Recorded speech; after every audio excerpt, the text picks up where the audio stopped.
Hello friends, हम कर रहे हैं arithmetic progression exercise number 5.2 class 10 CBSE का question number 17। Question is find the 28th term from the last term of the AP. AP क्या है? 3,8,13 okay. तो देखो, हमें 28th टर्म तो निकालना है, लेकिन कहाँ से? From the last term. ठीक है। अब देखो, यहाँ पे अगर हम लोग देखेंगे तो लास्ट टर्म क्या है? 253 है, लेकिन हम लोगों को फ्रॉम द लास्ट टर्म से स्टार्ट करना है। इसके लिए हम यहाँ पर 253 को एल नहीं ट्रीट करेंगे, मतलब लास्ट टर्म नहीं ट्रीट करेंगे, हम इसको ए ट्रीट करेंगे, मतलब फर्स्ट टर्म ट्रीट करेंगे। तो हम ए लिख देते हैं 253। ठीक है। तो फर्स्ट टर्म हमें यहाँ से लेना होगा, क्योंकि यहाँ से हमें 28th टर्म गिनना है। डी क्या होगा? डी होता है आगे वाले टर्म में से पीछे वाले टर्म को माइनस करना। तो अगर हम लोग ऐसे काउंटिंग करते आ रहे हैं तो यहाँ पर हमें कुछ नंबर दिखाई दे रहा है। तो आगे वाला टर्म क्या होगा? 8। तो 8 में से मैं 13 को माइनस करूँगी, कितना आ जाएगा? मुझे -5 आ जाएगा।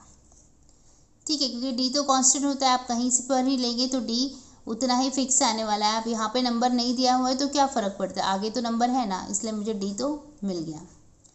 ठीक है। हमें निकालना क्या है? हमें निकालना है A20, मतलब 28th टर्म निकालना है।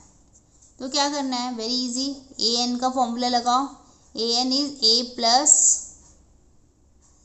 n-1 d। ठीक है। an की जगह पे A20 डाल देंगे। a क्या है? 253 है, n है 20 -1, और d क्या हो जाएगा? -5 दिया हुआ है। देखो डी हमारा, डी हमने -5 निकाला है। सॉल्व कर लेते हैं। 253 प्लस 20 में से 1 गया तो 19 हो जाएगा, यहाँ पे -5 आ जाएगा। ठीक है। ये क्या होगा? 253। अब यहाँ पे देखो 19 और -5 को जब हम मल्टीप्लाई करेंगे तो क्या आ जाएगा? 19 5 95 होता है, ये प्लस मैंने ऐसे लिखा, और यहाँ पर जब दोनों का मल्टीप्लिकेशन होगा तो ये -95 बन जाएगा। ठीक है। आगे जाते हैं। 253, देखो प्लस माइनस की लड़ाई हुआ तो क्या होगा? माइनस आ जाएगा, -95। ठीक है। इसको जब हम लोग सब्ट्रैक्शन करेंगे तो हमें मिले 158। ओके, तो हमें क्या मिला? 158। तो हम लोग लिखेंगे A20 = 158। तो यहाँ पर हमारा क्वेश्चन ख़त्म हो जाता है। आई होप आपको समझ में आया है। Keep watching, keep learning. Thank you, bye bye.